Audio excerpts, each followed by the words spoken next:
नमस्ते भाइयों और भाइयों की बहनों। तो कैसे आप सभी लोग, स्वागत है आप लोगों का मिस्टर ग्रीन 51 में। तो जैसा कि भी आप लोग जानते हैं, हमारा 100 डे ट्रेडिंग चैलेंज चल रहा है और आज हमारा 73वां दिन है और स्टिल हम लोग candlestick patterns, price action, indicator, इन सब के बारे में डिटेल में ढंग से सीख रहे हैं और आने वाली कुछ वीडियोज़ में भी हम लोग यही करने वाले हैं। और बेसिकली मेरा चैलेंज भी आप लोगों को पता है, 0 से लेकर 100 डे तक ट्रेडिंग के बारे में सब कुछ सीखना है।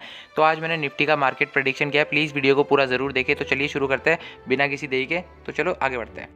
तो कैसे आप सभी लोग, स्वागत है आप लोगों का मिस्टर ग्रीन 51 में। तो जैसा कि भी आप लोग देख पा रहे होंगे कि अपन निफ्टी का मार्केट प्रेडिक्शन कर रहे हैं और आज हम लोगों ने बहुत ही शानदार तरीके से ट्रेडिंग की और बहुत ही बड़ा प्रॉफिट और टारगेट बुक किया भाई, मजाक से हटके। और अभी मैं उसका लॉजिक और ये सब कुछ तुम लोगों को समझाता हूँ और बेसिकली मैं बताता हूँ तुम लोगों को मार्केट इतने दिनों से कर क्या रहा है और अभी आगे आने वाले कुछ दिन और क्या करने वाला है। तो तुम्हें दिख रहा होगा ये पैटर्न इतना बड़ा सारा जो फ्लैग पैटर्न है और इसका ब्रेकआउट मार्केट अभी थोड़ा बहुत और बचा है। 22,000 और 22,500 के बीच में जाके पूरा करेगा इसको। और अभी देखो, अपन ने आपको कितने दिन पहले बोला था, अभी 8-10 दिन होने वाले हैं ऑलमोस्ट। मैंने तब तुम्हें बोला था जब मार्केट यहाँ पे कहीं पे घूम रहा था, ठीक है, 19,000 के आसपास, कि अब मार्केट बहुत तेज़ ऊपर जाने वाला है और मार्केट पिछले कुछ दिनों से लगातार ऊपर ही जाया जा रहा है। और अब बेसिकली देखो अपन आज के किस तरीके से टारगेट निकाले अपने और किस तरीके से प्रॉफिट बुकिंग किया अपन ने।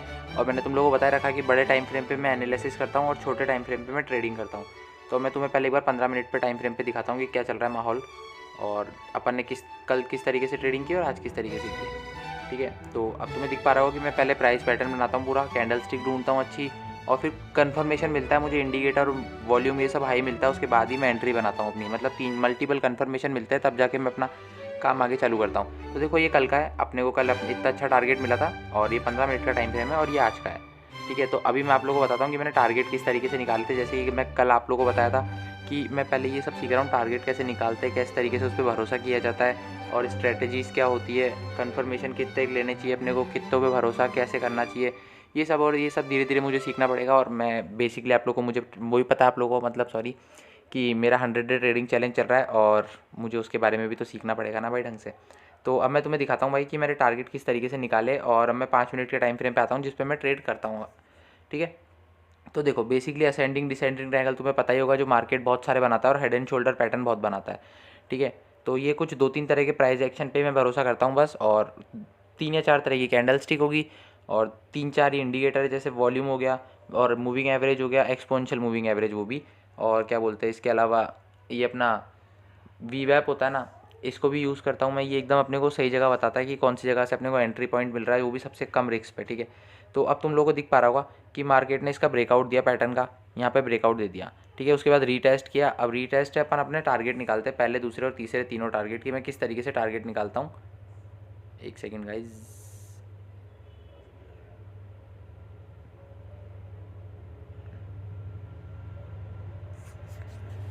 एक सेकेंड, अपन अपने टारगेट लगा लेता है, जिसमें मेरा फ़ोन थोड़ी बहुत मुझे दिक्कत दे रहा है, पर अब ठीक है, शर्ट लगा लेंगे, 2 ही मिनट लगेंगे अपने को। और फिर उसके बाद अपन इस बारे में बातचीत कर लेते हैं कि अपने कल किस प्रकार से मार्केट का मूवमेंट रहेगा, टारगेट किस तरीके से डिसाइड करूँगा मैं और क्या क्या होएगा, इन सब के बारे में भी एक सेकंड अपन बातचीत कर लेते हैं। अब अपन ये लगा लेते हैं रेजिस्टेंस सपोर्ट। जिस तरीके से आज मैंने टारगेट अपने बुक किए, मैं आप लोगों को सब कुछ डिटेल में समझाता हूँ आज मैंने क्या किया, कैसे मेरा लॉजिक था और मैंने क्यों इतना भरोसा भी किया। ठीक है, और जो अपना फाइनल टारगेट था वो अपने को मिला नहीं। तो अपन अब ये देख रहे हैं कि कल में भी शायद तक ऐसा हो सकता है कि मार्केट शायद गैप अप या कुछ दे दे, पर मैं तो भाई मार्केट बंद होते से बाहर आ गया। मैं मार्केट में रुकता नहीं हूँ भाई, मतलब कल कुछ भी हो क्या भरोसा। आप देखो 2 दिन के लिए मार्केट बंद रहेगा, मंडे और सॉरी सैटरडे और संडे के लिए मार्केट रहेगा बंद, ये लग गया एकदम ढंग से। ठीक है, तो 2 दिन मार्केट बंद रहेगा, तो मैं काय को फालतू अपने दिल पे भाटा लेके सोऊं भाई कि प्रॉफिट भी चल रहा है, बुक भी नहीं किया, कल को मार्केट नीचे गिर गया, तो इसलिए अपन ने तो बुक कर लिया। और देखो इतना अच्छा पैटर्न बनाया, इतना तुम्हें भी क्लियर दिख रहा होगा, और नहीं दिख पा रहा है तो फिर मैं कुछ नहीं कर सकता भाई। अगर तुम लोग पढ़ोगे नहीं, सीखोगे नहीं, तो तुम्हें कुछ समझ भी नहीं आएगा। इतना अच्छा पैटर्न दिख रहा है और फिर उसके बाद में उसका ब्रेकआउट दिया, मार्केट ने ब्रेकआउट दिया, वापस से नीचे आया, रीटेस्ट किया एकदम बराबर अच्छे तरीके से, और फिर रीटेस्ट पे अपन ने बाइंग किया था, क्या बोलते हैं, निफ्टी का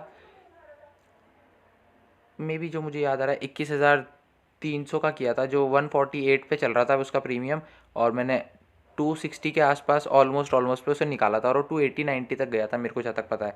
तो काफ़ी और भी ऊपर तक गया था और अपन ने ऑलमोस्ट 110 पॉइंट के आसपास निकाले उसमें से। तो देखो अब ये वीडियो सिर्फ और सिर्फ एजुकेशन पर्पज़ पे, मैं ये तुम्हें सीधा क्लियर बता रहा हूँ, मैं खुद अभी भी सीख रहा हूँ और मैं ये सब इसलिए रिकॉर्ड करके डालता हूँ क्योंकि मैं और भी अच्छे तरीके से सीख सकूँ, और आगे आने वाले कुछ समय में क्या पता मैं कुछ ज़्यादा सीख जाऊँ तो कुछ तुम लोग का भी भला होए, सबका देखूँगा। ठीक है, अगर खुद का दिखेगा तो आगे बढ़ता हूँ मैं। तो देखो इसका रीटेस्ट किया इसने, फिर यहाँ से ऊपर जाना किया चालू किया, जाता गया, ये पहला टारगेट दिया इसने इतना अच्छा शानदार तरीके से, और ये दूसरा टारगेट दिया, और तीसरे पे ये नहीं गया और उससे पहले आ गया। तो अपन ने यहीं पे जो अपनी रेड वाली पहली कैंडल बनी थी ना, इस पर अपन ने अपना टारगेट बुक कर लिया था, इसलिए नहीं तो मैं भी 280 के आसपास बुक कर सकता था। पर यार देखो यही होता है ना, पॉइंट के पीछे मत भागो, आप अपने स्टॉप लॉस को ट्रेल करते जाओ करते जाओ करते जाओ, और जब मार्केट आपके हित में होता है ना, तब वो आपके स्टॉप लॉस को नहीं छेड़ता, देखता भी नहीं उसकी तरफ, वो ऊपर ही बढ़ता रहता है बस। ठीक है, तो अब बेसिकली हुआ क्या, तो अपना जो तीसरा टारगेट था वो बचा हुआ था, तो अपन ने देखा, मैंने कहा टाइम हो चुका है पूरा, अपन कर देते हैं मार्केट को बंद। तो आज मेरे को इतना ही समझ में आया कि भाई एक प्राइस पैटर्न ढूंढो, उस पर भरोसा करो, और मैंने तुम लोगों को, अगर तुम मेरी लाइव देखते हो तो मैं उस पर भी दिखाता हूँ कि मैं किस तरीके से ट्रेड ले रहा हूँ, मैं क्या सोच रहा हूँ। अब भाई 3-4 घंटे मैं लाइव पे देता हूँ, फिर मैं 2-3 घंटे पढ़ भी लेता हूँ इसके बारे में, 1-2 घंटे मैं ट्रेडिंग के अंदर भी घुसा रहता हूँ। तो इन सब में मेरा काफ़ी हो जाता है, और मैं इतना सब कुछ सीख ही इसलिए ले रहा हूँ क्योंकि बेसिकली मेरा चैलेंज तुम लोगों को पता ही है। तो आगे बढ़ते हैं, और मैं तुम लोगों को एक चीज़ बताता हूँ भाई, बेसिकली सबसे अच्छी चीज़ पता है क्या है, मार्केट में 5 चीज़ों के फंडे होते हैं। पहला, आप बहुत बड़ा प्रॉफिट बुक कर सकते हो। दूसरा, आप छोटा प्रॉफिट बुक कर सकते हो। तीसरा, आप कॉस्ट टू कॉस्ट निकाल सकते हो। चौथा, आप छोटा लॉस बुक कर सकते हो। पांचवा क्या होता है, बहुत बड़ा लॉस बुक कर सकते हो। तो इन सब में से आपको कौन सी ऐसी चीज़ें जो नहीं करनी है, वो है पाँचवीं। बहुत बड़ा लॉस कभी बुक मत करो, बाकी चारों कुछ भी करो, बड़ा प्रॉफिट, छोटा प्रॉफिट, कॉस्ट टू कॉस्ट, छोटा लॉस, ये सब चलता है, लेकिन बड़ा लॉस कभी मत करना, नहीं तो आपका प्रीमियम ही खत्म हो जाएगा, कुछ बचेगा ही नहीं, मतलब बैंक बैलेंस लास्ट में, पीओवी सब मिलेगा ही नहीं। तो फिर समझ रहे हो ना तुम क्या कहना चाह रहा हूँ मैं भाई। तो आखिरी में जब कुछ बचेगा ही नहीं, तो फिर तुम ट्रेडिंग कैसे करोगे और आगे कैसे बढ़ोगे। और मैं अब आप लोगों को बताता हूँ कि अपने कल के किस प्रकार से टारगेट रह सकते हैं और क्या क्या हो सकता है मार्केट में। तो देखो अपन अपने कल के लिए 3 टारगेट निकालते हैं सबसे पहले तो, और फिर उसके अकॉर्डिंग देखेंगे कि अब कल क्या होगा मार्केट में। और ये वीडियो सिर्फ और सिर्फ एजुकेशन पर्पज़ पे है, मैं टारगेट निकाल रहा हूँ इसलिए बोल रहा हूँ मैं ये बात एक तो, और दूसरा ही सही में वीडियो एजुकेशन पर्पज़ पे भी ये ध्यान रखना कि भाई तुम लोग खुद से सीखो, क्योंकि मार्केट देख कल गैप अप देगा या गैप डाउन देगा, जो भी देगा मेरे अकॉर्डिंग तो गैप अप दे रहा है। और अभी इंस्टीट्यूशनल जो मार्केट होते हैं, बाहर के जो मार्केट है, वर्ल्ड मार्केट, उन सब का जाके देखूंगा क्या चल रहा है। अगर वो सब भी एकदम ऐसे बुलिश चल रहे होंगे तो मतलब मार्केट कल भी पक्का अप ट्रेंड दे सकता है, क्योंकि investment.com एक ऐप है, उस पर जाके तुम लोग सारे वर्ल्ड मार्केट देख सकते हो। ठीक है, डाउ जोन्स और ये सब नेक्स्ट, ये क्या क्या होते हैं, और भी बहुत सारे होते हैं वर्ल्ड के मार्केट, मुझे नाम याद नहीं आ रहा है अभी, क्योंकि पहले इंडिया का तो सीख जाऊँ, उसके बाद बाहर का देखूंगा ना यार। पहले घर के बारे में पता होना चाहिए क्या चल रहा है, उसके बाद बाहर का। अपन इंडियन है, उस पर प्राउड करो। आगे बढ़ता हूँ मैं, इतना ज़्यादा भी नहीं बोलना चाहिए। तो अपने देखो बेसिकली टारगेट क्या होंगे। ठीक है, तो अपना पहला टारगेट होगा ऊपर की तरफ, वो होगा 21,624, दूसरा होगा 21,680 का, और तीसरा होगा 21,750 का, और चौथा टारगेट अपना ऑलमोस्ट 21,960 पे होगा, जो कि मैंने अभी तक लगाया नहीं है। और नीचे की तरफ के टारगेट भी अपन देख लेते हैं। इन केस अगर भाई मार्केट रिवर्स हो जाता है तो अपना भाई 50-50 है, हमेशा ध्यान रखना। मैं जब भी ट्रेड लेता हूँ तब भी मैं इतना सब कुछ देखने के बाद भी 50% ही श्योर होता हूँ। मतलब कि अगर मैं भाई एक सिक्का उछाल रहा हूँ, या तो उस पर हेड आएगा या टेल आएगा, मतलब मैं सही होऊंगा या मेरा स्टॉप लॉस जाएगा। तो आज का भाई मेरा स्टॉप लॉस था 20 रुपये का, मेरा टारगेट था 60 रुपये का, और मैंने निकाले उसमें से 100 रुपये। समझ रहे हो, 60 के बाद मैं स्टॉप लॉस ट्रेल करने लग जाता हूँ। तो बेसिकली जो आपको ह्यूमन नेचर होता है ना भाई, तो इमोशंस जो होते हैं ना, जब पैसे ऊपर नीचे हो रहे होते हैं तब कंट्रोल नहीं होता है, पता है। तो उस चीज़ पे काबू पाने की कोशिश किया करो रोज़, इसलिए ओवर ट्रेडिंग मत किया करो, दिन की 1 या 2 ही ट्रेड लिया करो, जिसमें आप गलत हो या सही हो वो बात की बात है। पर अपन अब नीचे के टारगेट देख लेते हैं, और ये वीडियो सिर्फ और सिर्फ एजुकेशन पर्पज़ में मैं भी बता रहा हूँ। ठीक है, तो 21,513 अपना पहला टारगेट होगा नीचे की तरफ डाउन साइड पे, दूसरा टारगेट होगा 21,460 का, और आखिरी और फाइनल टारगेट जो अपना होगा वो होगा 21,350 का, जो कि मुझे उम्मीद तो नहीं है इतना नीचे कल मार्केट गिर सकता है, पर इन केस कुछ भी हो सकता है, तो अपन कोई श्योर नहीं है। तो अगर आप लोगों को कुछ समझ नहीं आया तो मुझे कमेंट करके बता सकते हो, और अगर आप लोगों ने यहाँ तक वीडियो देखी हो तो सच्ची में दिल से धन्यवाद, क्योंकि आप लोग भाई मुझे हल्का सा तो सपोर्ट करने की कोशिश कर ही रहे हो।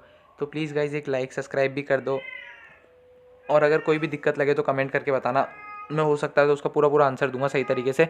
और अगर आप लोगों को मुझसे ज़्यादा पता है तो प्लीज़ मुझसे क्वेश्चन करो, क्या पता मुझे नहीं आता हो तो मेरे को भी सीखने को मिलेगा। थोड़ी मदद तो करो तुम लोग भी मेरी भाई, अगर तुम्हारी इच्छा हो तो, ऐसे कोई ज़ोर ज़बरदस्ती नहीं है। तो ठीक है भाई, अपन मिलते हैं अगली वीडियो में, जो कि अपनी कल की वीडियो होगी। बाय बाय, जय श्री राम, टाटा। अपन हिंदू है तो इसलिए जय श्री राम बोलते हैं।